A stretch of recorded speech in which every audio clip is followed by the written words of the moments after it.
인도 공군이 최종적으로 한 100여 대 이상의 라팔 시리즈를 이제 도입을 하려고 했어요, 계획이. 네. 그 변화가 이제 생길 거예요. 일단 뭐 유럽은 워낙 그 K방산에서 경계를 또 꾸준하게 하고 있기 때문에 뭐 동남아시아 중심으로 확실하게 시장 확보를 우리가 이번 기회에 할 수 있게 됩니다.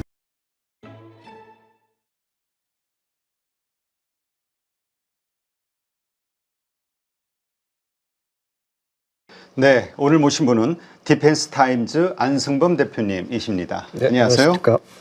지금 인도 파키스탄이 세계 뭐 글로벌 정치 경제 여기 화제가 딱 떠올랐는데 네. 어떻습니까? 지금 가장 충격을 이번에 받았던 게 중국산 J-10C 전투기 이거 가지고 라팔 3대를 포함한 인도 전투기 뭐 5대를 격추했다 뭐 이런 뉴스가 막 나와가지고 이게 뭔 일이냐. 라팔은 5천억이고 얘네는 4천억인가요? 그리고 저 J-10C는 500억인데 뭐 10배 가까이 되는 전투기를 이긴 뭐 중국의 기술이 엄청난 거 아니냐 뭐 별 얘기가 다 있습니다. 근데 그 이제 시기상으로 보면은 네. 항상 라팔은 이제 우리 20년 전부터 이제 이렇게 봤기 때문에 최근에 수출이 또 이제 원활히 되고 있다 보니까 아주 대단한 전투기를 생각하고 있는데 말 그대로 뭐 한참 전에 설계되고 이제 개발되고 이게 양산 꾸준히 되고 있는 거기 때문에 이미 사실상 구형. 아, 그래요? 여기서 이제 이 라팔 전투기 얘기할 때 전자전 자기 보호 장비, 뭐 스펙트라 뭐 이런 걸 얘기하는데 그걸 처음 접한 것만 해도 뭐 2000년대 초반. 그러니까 상당히 그 시스템이 개량을 해도 한계가 있었던 거고 그리고 이제 주력 공대공 미사일은 이제 원래 미카, 프랑스제. 이제 그러다 보니까 이 시스템이 이제 좀 진보화된 게 사실 맞아요. 반면에 이제 중국제 J-10C 여기서는 이제 엑스포트 수출이라고 해서 E가 붙는데 C는 이제 비교적 최근에 그 개량해서 배치하기 시작했고 결정적으로 여기 이제 공대공 미사일이 이제 얘기되지 않습니까? 그 미사일이 사실은 2016년도에 실용화됐는데 그 PL-15죠. 이게 원래 J-20 스텔스 전투기 네. 거기 내부 무장창에 넣기 위해서 목적을 이제 자기들이 아주 주력 전투기 스텔스 전투기에서 이제 본격적으로 사용하려고 해서 등장하면서 실용화되면서 이게 J-10C까지 이제 접목이 인테그레이션이 되다 보니까 위력을 발휘한 거죠. 그래서 그 정점이 중국제 전투기는 이제 J-10C부터 그다음에 J-20부터는 기존에 우리가 개념을 이제 다 바꿔야 되는. 이제 이 서구 특히 이제 뭐 미국제 전투기에 뭐 육박하는 이제 실력을 이제 보여준 거죠. 아주 결정적인 이제 이번에 사건이었죠. 사태가 이제 일어난 거죠. 근데 뭐 언론에서 나오는 뉴스 보니까 라팔도 4.5세대, J-10C 이것도 4.5세대 전투기라고 그렇게 나오던데요. 근데 일단 전자 장비들이 네. 앞서 뭐 전자전 보호 장비 같은 거 자기 셀프 디펜스 하는 게 있지만은 그 A사 레이더도 이제 시대적으로 이제 구분이 돼요. 1세대냐, 2세대냐, 뭐 2.5세대냐. 점점 진화를 하고 있어요. 그러니까 탄생된 시기를 이제 이렇게 딱 그 나열을 하면은 그나마 J-10C에 들어가는 그 A사 레이더가 더 좀 더 나중에 나온 거고. 그리고 더 나아가서 우리 KF-20에 들어가는 A사 레이더.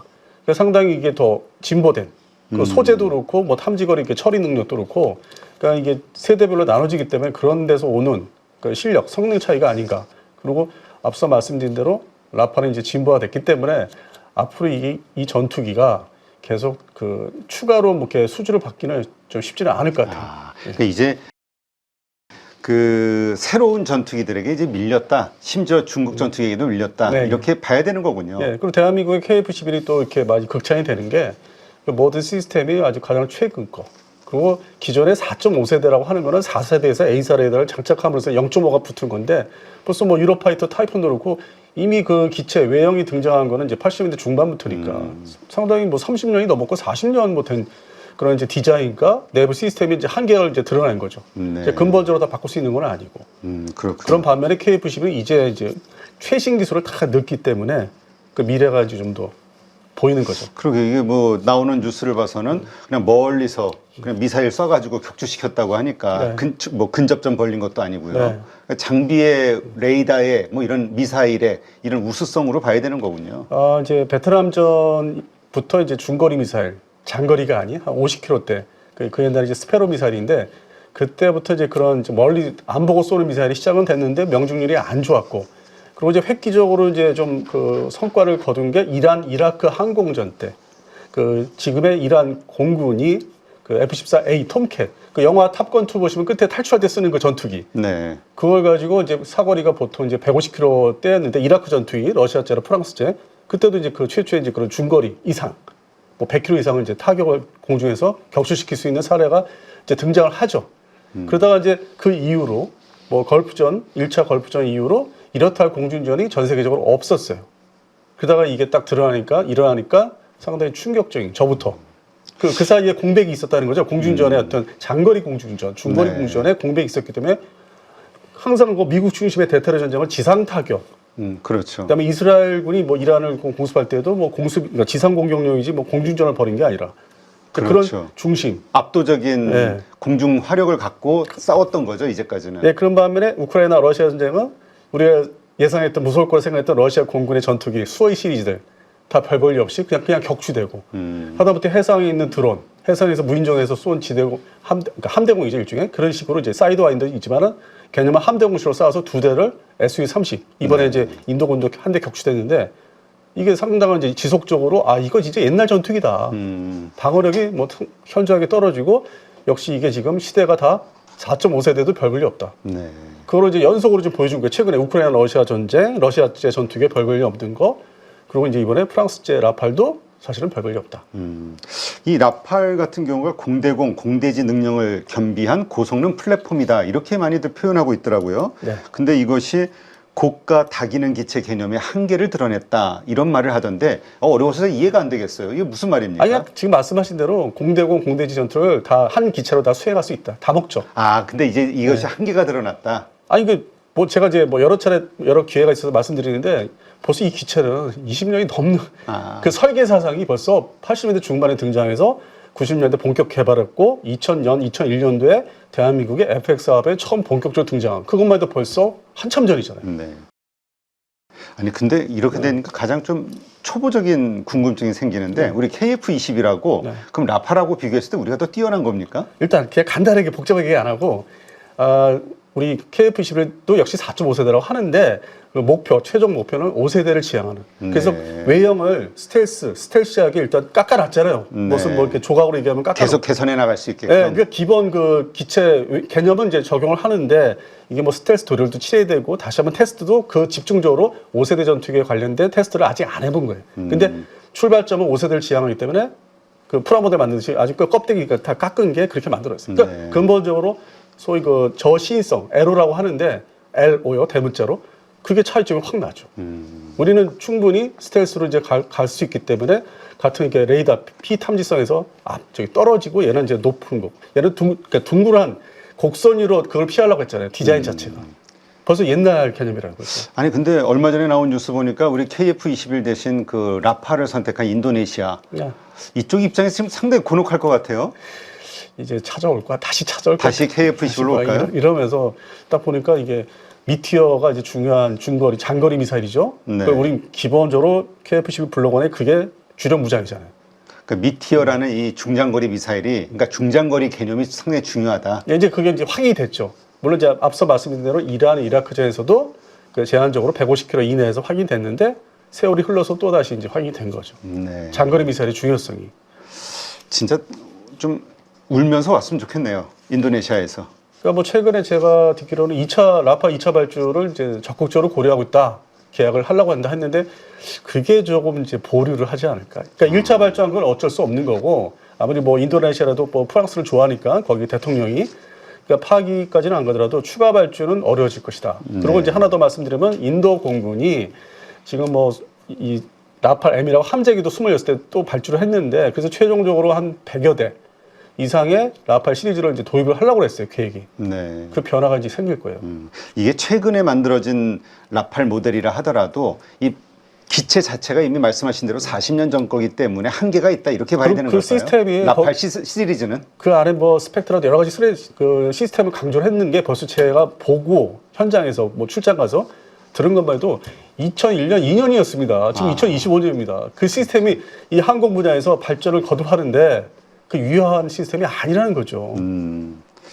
알겠습니다. 그런데 이거와는 별도로 어쨌든 J-10C 네. 이 성능을 보면서 중국의 이 방산 기술, 무기 기술이 상당히 뛰어난 거 아니냐 이런 시각은 분명한 것 같아요. 그러니까 이제 그것도 시점을 중국 해군이 이제 자기 자체 항공모함 처음 이제 공개를 해서 대대적으로 막 대만을 쳐들어가겠다고 최초로 얘기했던 게 2012년 8월 달이었어요. 네. 그러면서 동시에 대만에서는 이제 초음속 대한미사일로 그걸 격파하겠다 했던 게 제 기억으로는 2012년 여름이었어요. 8월. 그럼 그로부터 지나면서 이게 성숙된 거죠. 기술이 계속 우습게 봤는데 대표적으로 뭐 중국제 전차 고장이 잘 난다.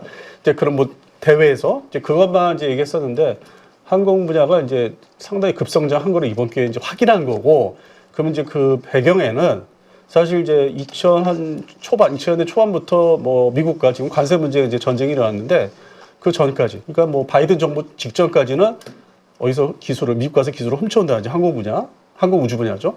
그다음에 서유럽에 가서 돈을 주고 사오는 기술도 있었어요. 그게 이제 판매한 나라가 뭐 이태리, 뭐 프랑스라든지 그런 이제 유럽 나라들이 존재하고 있었어요. 그러니까 그 기술들을 자기네 원래 그 러시아 전투기 기술 사상에다가 다 접목한 거죠. 훔친 기술, 사온 기술. 그래서 자기 것으로 이제 만들었기 때문에 이 정점이 이제 J-10C부터 그다음에 J-20도 이제 이게 알 수 없는 게 미사일은 이제 뭐 PL-15를 달았으니까 준용 무장으로. 그래서 뭐 공대공 미사일도 PL-12까지는 이제 좀 대등해요. 미국제 그 미사일하고. 뭐 미국의 암라급이라든지. 네. 근데 15에서는 이제 앞서가는 거죠. 왜냐하면 그 사이에 미국이 장거리 미사일을 시종화를 못하고 이제 개발만 하고 있어요, 지금. 그거 이제 거기서 이제 격차가 생기는데, 물론 이제 저 영국으로 가면은 엔비디아사의 미티어가 있죠. 200km짜리 이상. 우리가 그 미티어를 도입한 거고. 예, 그래서 이게 지금 이 상황으로 해서 좀 다행이면서도 좀 마음이 급한 게 KF-11 블록 1 그걸 이제 다들 우습게 얘기했는데 뭐 지상 공격을 못 한다고 하니까 40대고 발주한 게 이게 빨리 하루빨리 도입이 돼야 아마 차질 없이 우리 양산 계획에 차질 없이 내년 말에 생산 배치를 빨리 해야만 그나마 우리 서해안, 대한민국 한반도에서 서해안에 중국 상대로 바로 앞이잖아요. 그렇죠. 그러니까 중국 J-10C를 겨냥한. 뭐 J-20도 날아올 수 있고 뭐 J-16도 있고. 그래서 지금 거꾸로 이제 이게 KF-11 블록 1이 상당히 중요한. 이 지상전은 못한다 하더라도 공중전에서라도 뭔가 우리가 우위를 갖고 있으니 미티어 미사일. 당장 뭐 인도, 파키스탄, 인도에서 일어난 일이 그건 공중전이 첫 번째니까. 그렇죠. 그래서 KF-15 블록 1도 이제 다시 대접을 받을 수 있겠다. 근데 반대로 지금 프랑스의 이 라파를 중심으로 한 이 군수 산업, 방위 산업은 지금 상당히 난처할 것 같아요. 이 수출이라든가 다른 데 영업하기가 상당히 어려워질 것 같은데. 근데 반면에 그 제작사 다소, 라파를 제작한 생산하고 다소사는 좀 일시적인 수출에 대한 게 이제 뭐 어느 정도 포화 상태예요. 좀 사갈라들은 다 예약을 지금 건 상태이기 때문에 그걸 이제 자기들이 이제 지켜야 되겠죠. 그러면서 한편으로 이제 돌아서서 이제 실망, 그것보다는 야, 우리 차세대 전투기 계획이 있는데 정부에서 돈을 이제 안 되니까 지지부진했는데, 근데 영국은 이미 출발을 하고 있고 한 발짝 더 차라리 잘 됐다. 어차피 차세대 전투기 넘어가야 되는 상황인데 이걸 계기로 돈을 왕창 받아내자. 네. 그러니까 한편으로는 이제 좀 즐거운 거죠. 한편으로는 이제 수출고 이제 지켜야 되긴 하지만은. 그래서 어차피 라팔이 말씀드린 대로 이제 구닥다리 전투기이기 때문에 그들이 말하는 이제 명칭으로 해서 FCAS, FCAS. 근데 이게 최근 뉴스에 보면은 공동개발국이 뭐 독일이라든지 스페인이 이렇게 있었는데 이제 거기서 탈퇴하겠다. 아주 뭐 전통적인 그 서로 뜯어지기가 옛날부터 있었어요. 전투기 개발할 때. 그래서 이제 또 독자 개발로 이제 갈 것으로 보는데 오히려 계기가 차세대, 그게 이제 6세대를 지향하는데 실제로는 이제 프랑스의 5세대 전투기를 볼 수 있습니다. 스텔스. 네. 거기에 이제 더 이제 집중해야 되는 아주 명분을 만들어준 거죠. 역설적으로. 그 프랑스의 다소사한테, 그다음에 프랑스 공군도 이거 이제 라파는 이제 됐어. 그만 사고 이걸로 빨리 개발비를 더 넣어야 돼. 근데 어쨌건 그러기 위해서는 여러 시간의 텀이 있을 건데 네. 지금 KF-21 유럽 수출 관련해서는 그러면 우리에게는 좀 호재가 왔다라고 봐야 될까요? 일단 뭐 유럽은 워낙 그 K방사에 대해서 경계를 또 꾸준하게 하고 있기 때문에 뭐 여러 자리에서도 말씀하시잖아요. 걔들이 스스로 방어막 법적인 걸 많이 치고 있기 때문에 그쪽 지역보다는 중동과 아시아 시장에서 그러니까 동남아시아, 서남이 아니라 거의 서남 지역이죠. 전쟁하는 곳은 지금 했던 곳은. 그래서 동남아시아 중심으로 확실하게 시장 확보를 우리가 이번 기회에 할 수 있게 됐다. 특히 필리핀이 말로만 KF-11 블록 1을 이제 얘기했는데 그걸 또 안 믿는 사람들이 많았어요. 불과 4월 달까지만 해도. 그렇죠. 쟤들이 무슨 우리 블록 1을 사간다고 과도한 거 아니야? 했는데 과도한 게 아니죠.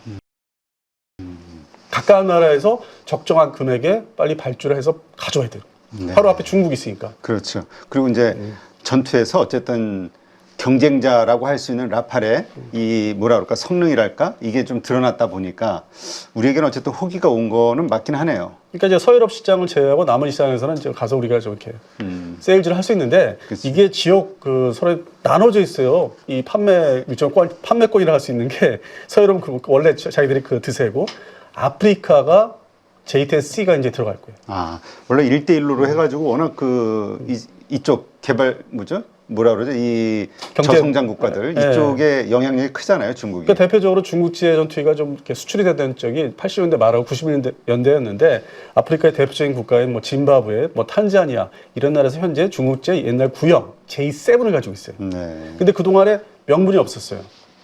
교체할 명분과 돈을 쓰기 싫었고 그래봤자 뭐 규모가 각 그 나라의 중국제 전투기 사용한 나라가 뭐 20대 규모였고 근데 이번에 이제 이걸 딱 보고서 아마 최소 대수를 사겠다.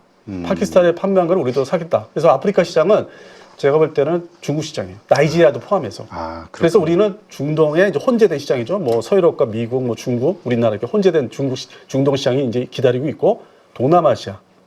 그렇게 해서 좀 자기들이 뭐 지역별로 나눠 먹기식으로 이제 되는데 KF-11에 대한 확실한 그거는 이제 보장을 이제 받을 수 있는 시간으로 가고 있다. 네. 하긴 뭐 다 보니까 이게 저 정책 금융들 팔면서 다 금융 네, 예. 지원을 해줘야 되는 거라 네. 그 경제가 또 연결이 되는 것 같아요. 네, 맞습니다. 근데 이번에 파키스탄 같은 경우는 중국제 자주포, 그다음에 인도군은 한국의 K9인가요? 그 네. 자주포 네. 이것을 사용했는데 여기서 뭐 성과가 뭐 우열이 드러났다 뭐 이런 뉴스도 간혹 보이더군요. 이거 뭐 우리 희망입니까? 기대에 섞인? 약간 좀 과장된 것도 있고요. 그래요? 아주 이런 공중전처럼 아주 뭐 이렇게 현격한 차이가 있다고 보기는 어렵죠. 그러니까 그 지형, 땅에서 쏘는 거기 때문에 그 운영 전술에 따라서 좀 차이점은 있을 수 있는데 근본적으로 자주포라는 게 어지간해서는 뭐 사거리가 핵심이기 때문에 어지간해서는 이렇게 한쪽에 우세가 있었다. 그걸 보기는 좀 어렵고 이게 좀 수출 또 문제가 있기 때문에 추가 수출이 지금 기다리고 있기 때문에 인도에 그래서 약간 이제 업체 중심으로 좀 더 이렇게 좀 뛰어가지고 얘기할 수 있습니다. 근데 공주전은 지금 아주 확연하게 확연하게. 확 드러나지 않습니까? 그렇군요. 근데 하여튼 이런 한국제 무기를 사용하고 있는 나라들이 전쟁을 하면서 이 무기에 대한 성능, 이 효과 이런 것들이 자꾸 드러날 수밖에 없는 환경이 돼가는 것 같아요. 뭐 역사적으로 항상 그랬죠. 2차 대전 이래로 이 무기 도입한 나라는 이제 그걸 활용해서 어떤 전쟁의 승기를 확보해야 되는데 그 원래 제작국이 그 했던 것보다 개발했던 개념보다는 뭐 운영을 제대로 못해서 실패한 경우도 있었고 그래서 이번에 뭐 라팔이 프랑스군이 운영했다면 좀 다를 텐데 이게 도입국에서 했기 때문에 그리고 전통적으로 재밌는 게 제가 개인적으로 이 파키스탄 공군하고 이제 인도 공군이 지금이 4번째 공중전에 미사일로 쏴가지고 하는 게 그러니까 전쟁 지상군 포함해서 해전 포함해서는 뭐 지금 4번째는 아닌데 더 그 이상 숫자가 나오는데 차례가 1965년도 1차 그 공중전이 있었어요. 그때 미사일로 사용해서 단거리. 네. 그다음에 2차는 1971년. 그다음에 이제 3차가 2019년 한 대씩 뭐 이렇게 붙어서 싸웠던 거. 그리고 이번에 4번째인데 전체 그 승률은 항상 파키스탄 쪽에 있었다는. 인도군은 뭐 1971년도에 한 파키스탄 공군 전투기 한 4대 정도 격추한 게 다예요. 그래요? 네, 근데 파키스탄 공군은 거의 뭐 50여 대 이상을 그 네 차례 공중에서 다 격추했다. 그럼 거의 10배 이상의 어떤 그 파괴력을 파키스탄이 오히려 가지고 있네요. 오히려 인도가 더 강국 아닙니까? 근데 우리가 이제 좀 정서적으로 보면은 좀 인도의 그 정신력이라 그럴까요? 군사에 대한 정신력은 좀 파키스탄보다 못한. 그러니까 조종사들의 능력, 그 실전 그 전투 능력이 좀 떨어진다 이렇게 봐야 되는 거군요. 그 시중에 이제 뭐 온라인상에서 그 좀 그 인도를 아시는 분들이 평가하기를 서방 측의 어떤 그 파일럿 조종사에 대한 어떤 멋있는 그런 거 그런데 치중 홍보. 그러니까 서유럽식의 또 홍보. 뭐 선글라스 끼고 뭐 멋있게 사진 찍으려 하는 그런 얘기들이 최근에 있었어요. 아니 근데 탑건 그 영화를 봐도 보니까 결국은 얼마나 많은 그 비행 훈련을 시키느냐, 작전 훈련을 하느냐 이게 다 기름값에다가 이거 다 돈 들어가는 거잖아요. 그러니까 다행히도 이제 우리가 한미연합 공군력이 항공력이 진짜 열심히는 해요.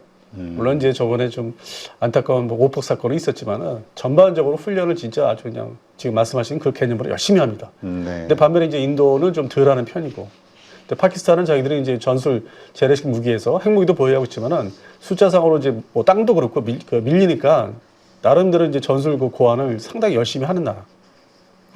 JTC 20대를 지금 가지고 있는데 들어오기 전까지는 불안했던 거예요. 전투기가 고성능 전투기가 뭐 기껏해야 JF-17이라는 좀 한 단계 JT보다 약간 떨어지는 중국제 전투기를 이제 한 200대 이제 겨우 최근에 보유를 하다 보니까 이게 전투기 종류의 성능을 이제 좀 불안감이 있었죠. 그거를 이번에 중국제 JTC를 PL10으로 써서 이제 극복을 했다. 자기들이 스스로 불안한 거를. 그리고 전 세계적으로 중국제 전투기에 좀 우습게 봤던 게 이번 기회에 조금 가라앉지 않았을까. 그러니까 뭐 아주 객관적으로 말씀드려서 중국제 전투기도 이제 한 단계 올라가는구나, 성능이. 네. 최근에 전투기로 인해서. 예. 그러다 보면 또 6세대 전투기 예고한 대로 그 미국과의 경쟁에서 또 어떤 결과가 나올지 얼마나 또 괴물 전투기가 나올지도 중국도 만만치 않을 수 있겠다 이런 생각이 드네요. 근데 이제 그 부분은 6세대는 서로 이제 비슷한 시기에 그 개발을 하고 있기 때문에 그거는 이제 퀘스천 마크로 좀 둬야 돼요. 양쪽 다 확실하게 실전 배치됐을 때 평가를 해도 늦지 않아요. 그래서 6세대는 좀 보류를 하고 기존에 이제 5세대가 이번에 PL-15 미사일 성능이 나왔기 때문에 그거를 주 무장으로 탑재하는 J-20 스텔스 전투기가 과연 어느 작전 환경에서 어떻게 무섭게 나올지 그거는 이제 좀 새롭게 부각이 됐어요. 이게 미사일이 중장거리 미사일이 이 발사되는 순간 이 기체가 받는 충격 뭐 여러 가지 이게 엄청난 기술인가 보죠. 그 장착시키는 게. 아니 그 뭐 탑재해서 이렇게 투발사하는 거는 쉬운데 이게 이제 액티브잖아요. 자기 있는 그 미사일 앞에 있는 그 시커에 있는 레이더 가지고 가야 되니까. 물론 관성 항법으로 중간까지 갔다가 지금 이 PL-15가 위성 데이터 링크를 받아서 정보를 수정해서 그러면서 그걸 또 다시 발사한 전투기에 보내고 또 발사한 전투기에서 다시 또 수정 정보를 보내서 양방향 데이터 링크. 그게 무서운 거죠. 그게 전례 없는 지금까지는 이제 실전에서는 없었던 그 새로운 이제 그 기술이 그대로 이제 실전 사용이 된 거죠. 네. 그래서 그런 측면에서는 이제 미국도 좀 몇 년 전부터 알고 있었어요. 이 PL-15가 그전에 그 중국제 미사일하고는 좀 다른 거를 인식하고 있어서 자기들이 나름대로 이제 경부하기 위해서 언론에 좀 흘린 게 많았어요. 이거 앞으로는 이게 만만치 않다고. 그래서 이거는 이제 실전이 등장했기 때문에 지금 미국의 항공 전력이 이제 전투기를 운영하는 그 군이 미공군, 미해군, 미해병대인데 그 중에서 미공군이 지금 급하게 됐어요. 왜냐? 미 해군은 이 위협을 정확히 분석을 했기 때문에 미 해군 함재기들, 항공모함에서 이제 운영하는 함재기 중에 슈퍼 호넷 전투기, 그러니까 F-18EF죠. 그 블록 3라든지 기존의 블록 2의 후기형 여기에서 장거리 미사일을 드디어 운영을 실전 배치를 한 게 최근에 저희 디펜스 타임즈에서 이제 취재를 하다 보니까 5월 3일 날 확인을 했어요. 네. 봤어요. 사진 찍었어요. 그래요?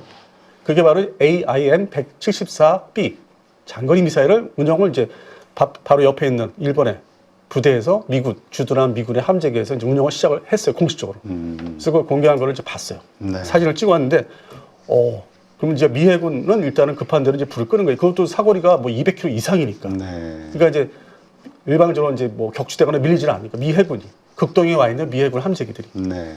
근데 미공군은 그 차세대 공대공 중거리 이상의 장거리 공대공 미사일을 이제 개발하고 있는데 그거는 뭐 260평 AIM 뭐 260평이라는데 그게 개발하고 있다는 게 발표된 지가 한 7, 8년 되는데 아직도 실용화를 못했어요. 네.